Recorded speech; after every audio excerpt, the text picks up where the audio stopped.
하나님의 말씀입니다. 저희는 지금 주님이 승천하시고 난 직후 초대교회, 초대 공동체 안에 있었던 일들을 살펴보고 있습니다. 가룟 유다를 대신해서 다른 사도를 세우는 장면인데요. 그 자격이 무엇이었습니까? 한마디로 사도는 주님의 마음을 아는 사람, 주님의 증인이 될 수 있는 사람, 그 사람이 사도의 자격이었습니다.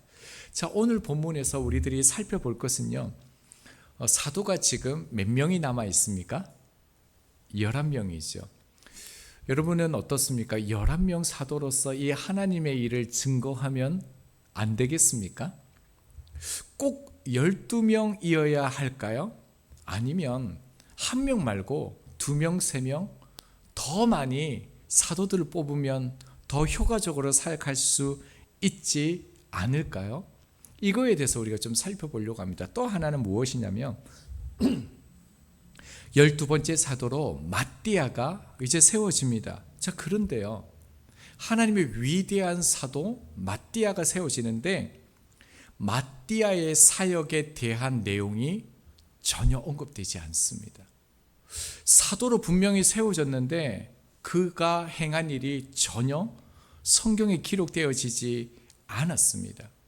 무슨 일이 일어난 걸까요? 오늘 특별히 이 두 가지 핵심되는 내용을 가지고 오늘 본문을 좀 살펴보려고 합니다. 우리가 앞서 이 본문을 살펴보았는데 간략하게 되짚으면서 오늘의 그 중심 주제를 좀 살펴보도록 하겠습니다. 23절입니다. 그들이 두 사람을 내세우니 하나는 바사바라고도 하고 별명은 유스도라고도 하는 요셉이요, 하나는 마띠아라. 자, 두 사람의 후보입니다. 한 사람은 이름이 좀 길죠. 본명은 요셉이고요, 이름이 바사바고 별명은요 유스도라고 하는 사람입니다. 자, 또 한 사람은요 이름이 굉장히 짧습니다. 마띠아가 나옵니다. 자, 이 두 사람을 놓고요 24절에 이제 제자들의 반응이 나옵니다.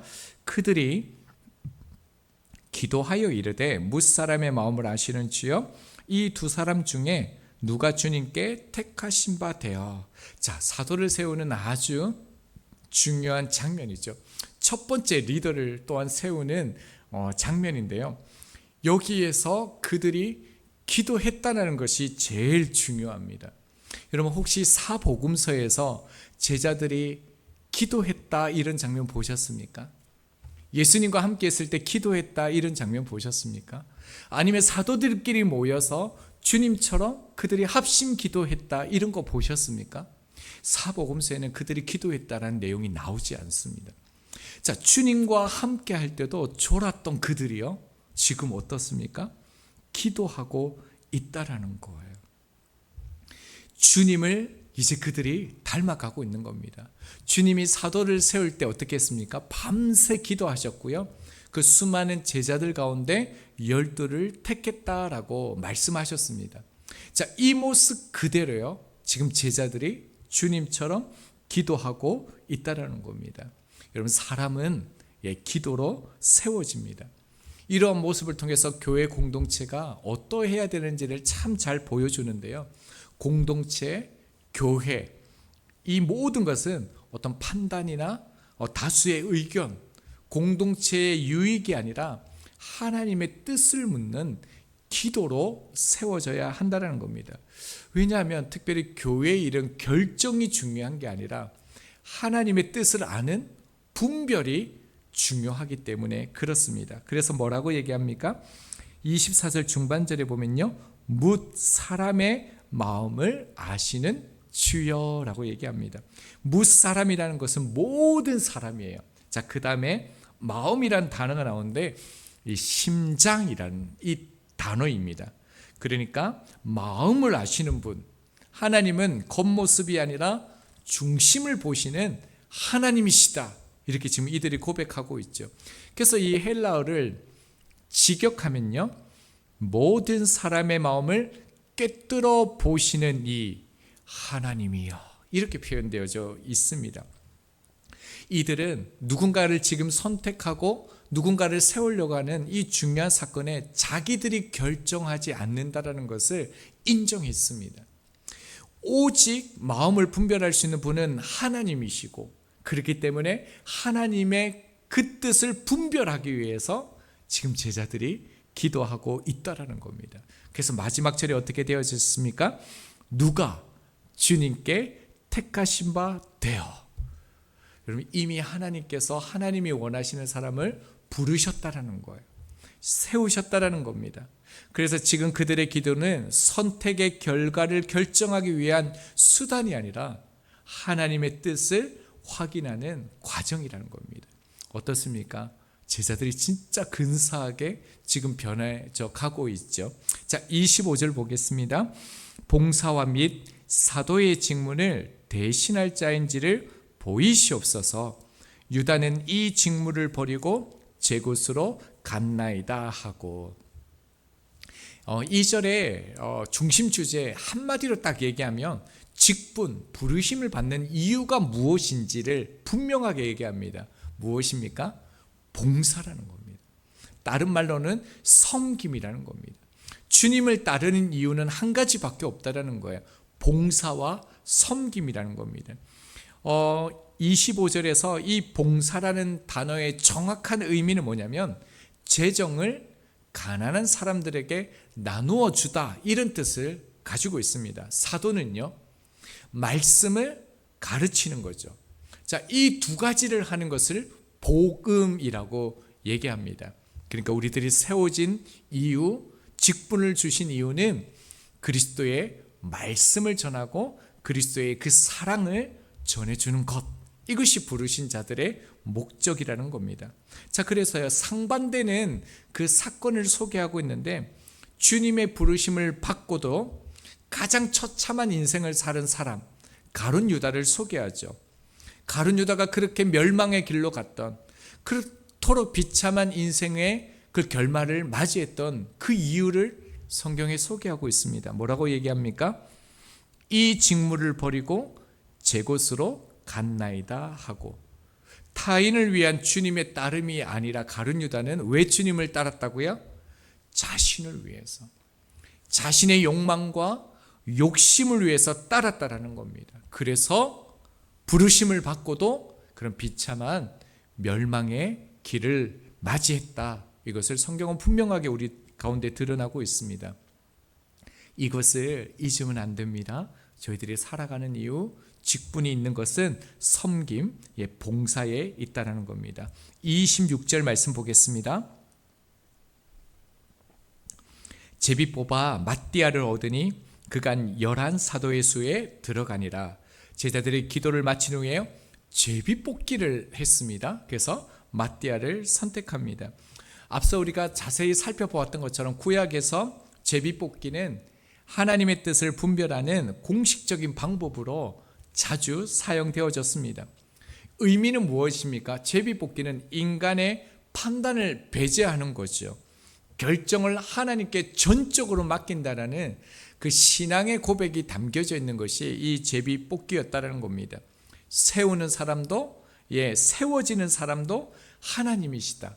하나님의 주권 앞에 인간의 주도권을 완전히 내려놓는 것이죠.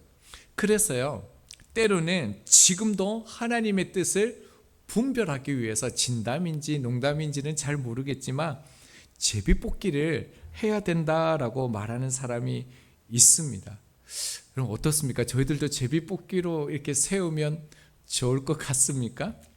자, 그러나요, 사도행전 1장에서 마띠아를 세울 때 제비 뽑는 이 기록 외에 이제 성경에서는요, 제비뽑기 사건이 나오지 않습니다. 2장에서 성령 강림하신 이 사건 이후에 교회는요, 단 한 번도 제비를 뽑아서 결정을 내리는 사건이 없습니다. 왜 그렇습니까? 이유는 분명합니다. 성령께서 직접 교회를 인도하시는 시대가 열렸기 때문에 그렇습니다. 자, 이 부분은 우리 2장에 가서 성령님께서 하시는 부분에서 우리가 함께 계속적으로 나눌 수 있도록 하겠습니다. 자, 그렇다면 이제 사도가 세워졌는데요, 서두에서 우리가 나눴던 것처럼 꼭 사도가 12명이어야 하는가라는 것을 좀 생각해 봤으면 좋겠습니다. 지금 11명으로도 충분히 이 복음 사역을 할 수 있었을 것입니다. 그래서 신학자 중에서는요, 아직 성령이 임하지 않았기 때문에 베드로가 또 초대교회가 마띠아를 세운 것이 잘못이다라고 말하는 신학자도 있습니다. 이 결정이 인간적인 실수라는 겁니다. 사도행전 14장을 보면요, 성령께서 바울과 바나바를 따로 세우라라고 말씀합니다. 그리고 이방인들에게 복음을 전파하게 그렇게 파송을 하거든요. 자, 근데 사도행전 14장 4절과 14절을 보면요, 이 바울과 바나바를 향해서 성경이 뭐라고 얘기하냐면 두 사도가 이렇게 말했다, 이렇게 기록되어져 있습니다. 자, 그렇다면요, 마띠아 12명, 바울 그리고 바나바, 사도가 14명입니까? 저희들은 14명이라고 말하지 않죠. 어떻게 된 걸까요? 사도 바울은 12사도에 들어가지는 않습니다. 그래서 영국의 유명한 강해 설교자 캠벨 몰간이라는 분이 계시는데요, 이분이 뭐라고 얘기했냐면 그 자리, 그러니까 마띠아의 자리는 바울이 들어갔어야 했다라고 이렇게 말하는 신학자들도 꽤 많습니다. 그러니까 지금 이 사건이 문제가 있다라는 겁니다. 자, 여러분은 어떻게 생각합니까? 12명이어야 됩니까? 꼭 11명? 13명, 14명 되어야 됩니까? 아무 상관없어 이겁니까? 근데 의미가 있습니다. 왜 12명을 반드시 세워야 되는지 그 의미를 알아야지 이 마띠아를 세운 그 의미를 저희가 바르게 깨달을 수 있는데요. 자, 성경에서 10이라는 이 숫자는 단순한 인원을 말하는 것이 아니라 언약 공동체를 상징하는 수입니다. 자, 그러니까요, 지금 11명 하나가 비어 있다는 것은 단순히 결혼이 아니라 하나님의 백성의 상징인 그 공동체가 깨어져 있는 완전하지 않는 상태라는 것이 이 11명이라는 겁니다. 자, 그러니까 한 명을 더 세워 12명을 채운다는 것은요, 하나님의 이 백성들을요 완전하게 회복시킨다는 그 상징적 사건이라는 겁니다. 그래서 예수님께서도요 제자들을 12명을 부르신 것입니다. 누가복음 22장 29절에서 30절입니다. 내 아버지께서 나라를 내게 맡기신 것 같이 나도 너희에게 맡겨 너희로 내 나라에 있어 내 상에서 먹고 마시며 또는 보좌에 앉아 이스라엘 12지파를 다스리게 하려 하노라, 이렇게 말씀합니다. 자, 여기에서 심판한다는 말은요 단순히 그냥 판단을 내리다 심판하다 이런 의미만을 담고 있는 것이 아니라 권위를 가지고 통치한다 이런 의미를 가지고 있습니다. 그러니까 12사도가요 지금 이렇게 세워진 이 12사도가 하나님의 백성을 대표하는 새로운 이스라엘의 표상이라는 거예요. 언약 백성의 표상이 되어지고 상징이라는 것입니다. 그러니까 지금 한 명을 세워서 12명을 완성함으로 하나님께서 말씀하신 그 언약 공동체를 다시 회복하게 하신다는 겁니다. 자, 그래서요 12번째 이제 마띠아가 세워집니다. 우리가 마띠아를 살펴보면요 이 12명이 언약적 그 공동체, 깨어진 무너진 그 공동체를 회복하는 공동체가 된다는 것을 알 수 있는데요. 자, 흥미로운 게 하나 있는 게 뭐냐면 오늘 마띠아의 이름이 본문에서 나오죠. 그런데요 이제 다시 마띠아의 이름은 등장하지 않는다라는 겁니다. 무슨 일이 일어난 걸까요? 마띠아를 뽑긴 뽑았는데 사도로서 합당하지 않기 때문에 마띠아와 사역을 하지 않은 걸까요? 혹시 어떻게 알고 계십니까? 23절을 다시 보면요 그들이 두 사람을 내세우니 하나는 바사바라고도 하고 별명은 유스도라고 하는 요셉이요 하나는 마띠아라고 얘기하는데 유대 사회의 이름은요, 정체성과 그의 인생의 삶의 방향을 나타내죠. 자, 아브라함은 높은 아버지, 존귀한 아버지 이런 뜻을 가지고 있죠. 그런데 하나님께서 아브라함으로 바꾸죠. 열국의 아버지 이렇게 해요. 그러니까 믿음의 조상으로 세우시겠다는 언약적 정체성을 그 이름에 부여하신 것이죠. 자, 이처럼 당시 이름은요, 하나님과의 인격적 만남과 변화된 신앙 정체성을 담고 있습니다. 자, 근데 후보의 이름을 먼저 한번 보시면요, 바사바라고도 하고 별명은 유스도라고 하는 요셉. 여기서 바사바는 히브리식 이름인데요, 안식일의 아들이에요. 그러니까 이 사람은요, 율법과 전통을 존중하는 사람이라는 거예요. 그런데 또 이 사람의 그 별명이 있습니다. 유스도, 정의와 의로움을 택하는 담고 있는 로마식 이름입니다. 그러니까 이 사람은 정의롭고 의로운 사람이라는 거예요. 자, 요셉은요, 히브리식 이름으로 유대인들에게 흔히 찾아볼 수 있는 이름이었죠. 자, 그러니까 이 요셉이라는 사람은 어떤 사람입니까? 신앙적으로도 그렇고요, 윤리적으로도 그렇고요, 신앙적으로도 봐도 모든 면에서 겸비한 사람, 지도자로서 탁월한, 신뢰할 만한 사람이라는 것을 굉장히 자세하게 기록을 해둔 것입니다. 이 사람은 초대교회 공동체에 굉장히 영향력이 있었던 사람처럼 보입니다. 자, 또 한 사람 나오죠. 마띠아. 이 사람은요, 마따디아스라는 이 단어에서 나왔는데 하나님의 선물이라는 그냥 뜻을 가지고 있습니다. 이 사람의 소개는요, 여기에서 끝입니다. 더 이상 설명이 없습니다. 이것을 통해 알 수 있는 것은 이 사람은 좀 평범했던 사람, 특별히 유능하고 특별히 많은 어떤 지도력을 가졌던 그런 사람이 아닐 것으로 보입니다. 그래서 역사학자 유세비우스에 의하면요, 이 사람은 예수님을 따랐던 70인의 제자 중에 한 사람이지 않았나 이렇게 추측하곤 합니다. 자, 제가 요셉과 마띠아를 설명해 드렸는데 여러분은 이 이름을 들으면서 누가 더 유력하고 능력 있어 보이겠습니까? 그리고 요셉이라는 이 이름 앞에 많은 별칭들, 사람들이 불리우는 이름을 붙여 놓았다는 것은 무엇을 의미하고, 마띠아에게는 아무 이름을 붙여지지 않았다는 것은 어떤 것을 의미할까요? 여러분, 이 두 사람 중에 여러분은 누구를 뽑을 것 같습니까? 어쩌면 우리 마음에도요, 요셉이 사도로서 지금 이런 상황 가운데 적합한 인물일 거야. 저런 능력 있고 탁월한 사람이 우리 가운데 세워져야 될 거야. 아마 이런 생각을 가지고 않았을까요? 여러 가지 생각을 할 수 있습니다. 그런데 이런 관점은요, 우리들의 관점입니다. 실제로 이 본문을 가지고 우리의 생각과 하나님의 생각이 다르다. 우리는 요셉이 뽑아지기를 원하지만 하나님은 마띠아다. 그래서 하나님께서는 이런 무명이지만 하나님을 향한 그 마음을 가진 사람을 통해 일하신다. 이렇게 설교를 하는 것도 보았습니다. 근데 그런 접근은 바르지는 않습니다. 왜 그러냐면요, 이후에 바사바의 그 모습을 보면 알 수 있습니다. 나중에 바사바가 어떻게 되냐면요, 사도행전 15장 22절입니다.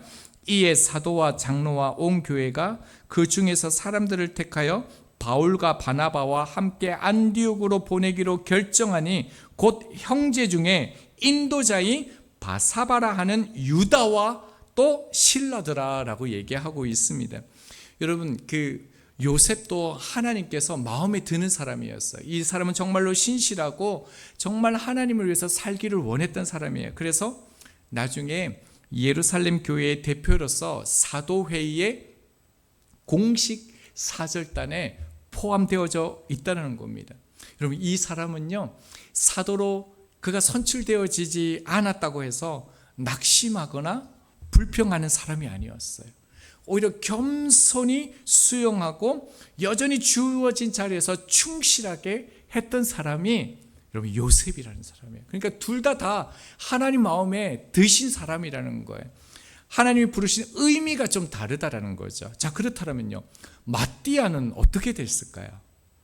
마띠아의 이름은 전혀 나오지 않는데요, 한 곳에서 마띠아가 어떻게 사역했는지를 알 수 있는 그 근거의 말씀이 있습니다. 사도행전 6장 2절입니다. 12사도가 모든 제자를 불러 이르되, 이 아무것도 아닌 12사도란 이 단어 가운데 마띠아가 있다라는 겁니다. 지금 마띠아는요, 성경에서 가장 짧게 기록되어진 사람이죠. 세상적으로도 알려지지도 않았어요. 위대한 사역으로 주목되는 사람도 아니었습니다. 자, 그런데요, 성경은 분명하게 기록하는 게 뭐냐면, 배신자 가룟 유다의 자리를 대신하여서 깨어지고 무너진 이 공동체를 회복한 사람이 마띠아다. 그 역할을 해낸 사람이 마띠아라는 것입니다. 여러분, 예수님께서는 가룟 유다가 배신할 걸 알았습니다. 그래서 부활하신 후에 직접 제자를 세우실 수도 있었습니다. 자, 그런데 예수님은 그렇게 하지 않으셨습니다. 주님은 제자들이 하나 되어 주님처럼 주님의 증인이 되어 깨어지고 무너진 하나님의 나라를 세우기를 원하셨습니다. 그래서 그들은 깨어진 공동체 가운데 마띠아를 세워서 하나님께서 원하시는 그 회복의 공동체를 만들어 갔다라는 것입니다. 여러분, 그러니까 마띠아는요, 지금 무엇을 보여줍니까? 사도였지만 자신을 드러내지 않았다라는 거예요. 그러나 깨어지고 불완전하고 상처받은 이 공동체 가운데 하나됨을 위해서, 회복하는 그 일을 위해서 기꺼이 자신을 희생하고 헌신하고 드리는 삶을 살았다라는 거예요. 그래서 그 교회 전승에 보면요, 마띠아는 유대 지방과 에티오피아 그 지역에 가서 복음을 전하다가 순교한 것으로 전해지고 있습니다. 오케스트라에는 참 많은 악기들이 있는 거 아십니까? 근데 그 모든 악기들이 잘 뚜렷하게 보이고 잘 알 수는 없습니다. 그러나 그 모든 악기들이 하나 되어서 연주할 때 가장 아름답고요, 웅장한 소리를 낼 수 있죠.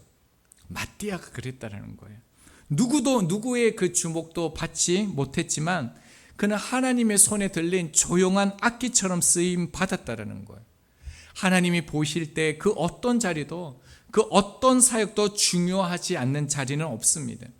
마띠아의 존재는 하나님 나라의 그 자리에서 반드시 필요한 자리였다는 거예요. 그래서 12명 이 마띠아를 세워서 깨어지고 무너진 상처난 이 공동체를 하나님이 약속한 12명 그 언약장 공동체로 세워서 완성됨을 보여주시고요, 그 공동체로 교회를 삼으시고 교회가 깨어지고 무너진 이 사회 속에서 회복을 놓는, 고침고 새롭게 하는 그런 교회로서 세워지기를 원함을요, 이 12명의 사도, 세워지는 마띠아를 통해서 우리 가운데 보여주셨다는 겁니다. 말씀을 이렇게 준비하면서 문득 이런 생각이 났습니다. 만약에 그 제자들이요, 자기들의 욕심을 위해서 경쟁하지 않고요, 시기하지 않고요, 서로의 마음을 나누고 돌보고 화목을 만들어 갔다라면 가룟 유다가 어떻게 됐을까라는 이런 좀 생각이 들었습니다. 어땠을까요? 그 가룟 유다의 깨어진 마음, 상한 마음, 무너진 마음을 그들이 알고 함께하고 그 마음을 돌봐줬었더라면 어땠을까요? 여러분, 우리 주위에도 잘 알지는 못하지만 아프고 깨어지고 혼자인 사람들이 많습니다. 여러분, 저희들은 가룟 유다로 서야겠습니까? 마띠아로 서야겠습니까? 여러분, 우리의 삶에 하나님께서 마띠아로 부르셨다는 것을 여러분 잊지 마시기 바랍니다. 가정에서, 교회에서, 직장과 관계 속에서 우리가 감당해야 될 마띠아의 자리가 있습니다. 특별히 연합을 만들어낼 수 있는, 하나됨을 만들어낼 수 있는 그런 부르심 가운데 저희들이 서 있습니다. 마띠아처럼 유다에 의해 깨어지고 또 분열된 그 자리에서 소리 없이요, 그러나 신실하게 맡은 자리를 끝까지 지키는 그런 하나님께서 부르신 사람들이 저희들이 되기를 바랍니다. 특별히 이제 함께 찬양할 가사에 보면 이런 가사가 있습니다. 환난, 가난과 고난, 수고로움 속에서도 성도는 그 믿음을 지켰네. 주를 섬기는 일에 자신을 다 드리며 진리의 말씀과 성령으로 그 길을 걸었네. 우리는 무명하나 유명한 자요, 죽음의 위기 속에서도 참 생명 가졌고 근심하나 기뻐하며 가난하나 다른 일을 부욕해 하는 자로다. 저희들이 이런 부르심을 받은 자들이 되기를 소망합니다. 그리고 특별히 이 시대에 이런 마띠아와 같은 사람이 있다는 것을 여러분 믿으십시오. 바알에게 무릎 꿇지 않았던 7,000명을 남겨두신 것처럼 이 땅에 마띠아와 같이 주님의 부르심 앞에 보이지 않지만 묵묵하게 걸어가는 사람들이 있습니다. 이제 저희가, 우리 교회가 마띠아의 길을 더욱더 걸어가길 소망합니다. 우리 주신 말씀 믿음으로 붙드는 마음으로 말씀 읽고 마무리하겠습니다.